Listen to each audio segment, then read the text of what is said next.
Reverse transcription is the process of making complementary DNA, cDNA, from single-stranded RNA. The experiment requires RNA, a reverse transcriptase enzyme, a primer, and dNTPs. The RT experiment is also called first-strand cDNA synthesis. The steps are as follows. RNA is first incubated with a primer at 70 degrees centigrade to denature RNA's secondary structure. This is chilled quickly on ice to let the primer anneal to the RNA. Reverse transcriptase, dNTPs and buffer are added to the reaction. RT reaction is extended at 37 degrees centigrade or higher for 1 hour to allow transcription to occur. RT reaction is heated at 70 degrees C to inactivate the enzyme. The end result is cDNA. PCR does DNA replication in a test tube rather than in an organism. To choose what gene gets copied, we add primers, which are short, single-stranded pieces of DNA to the mix, along with our source DNA and some reagents we'll talk about in the PCR video. During the PCR cycle, we heat the donor DNA up until it melts and the two strands fall apart.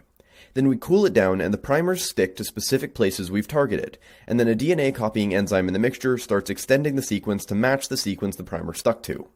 One primer is made to stick to the start of the sequence we want and the other sticks to the end. After a few rounds of this, we end up with millions of copies of only the short piece we want.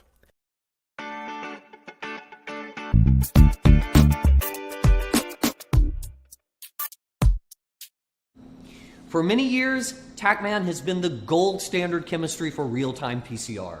It's famed for its unparalleled specificity, sensitivity, and ease of use. So, it's not surprising that users want to know what Shrikant at ICL College in India asked recently. Namely, how does TaqMan work? Oh, I'm glad you asked. Like any PCR, TaqMan-based reactions require a double-stranded template, as well as two fairly standard target-specific primers. But unlike those used in regular PCR, TaqMan assays require a third sequence-specific oligo called a probe. TaqMan probes are quite different from the primers in two ways. First, they can't be extended by our friendly enzyme, Taq polymerase, since they lack a free hydroxyl group. What's more, TaqMan probes are covalently joined to two other molecules. On the 5' end, there's a fluorescent molecule known as the reporter. I call that because it reports signal to us as we generate more and more product. On the 3' end is a molecule known as the quencher, which quenches the fluorescent signal from the reporter under certain circumstances. Well, let's see what those circumstances are.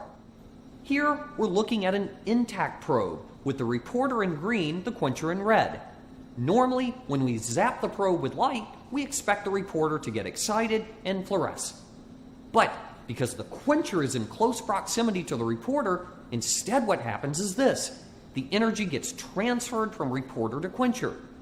This phenomenon is known as FRET, or fluorescent resonance energy transfer.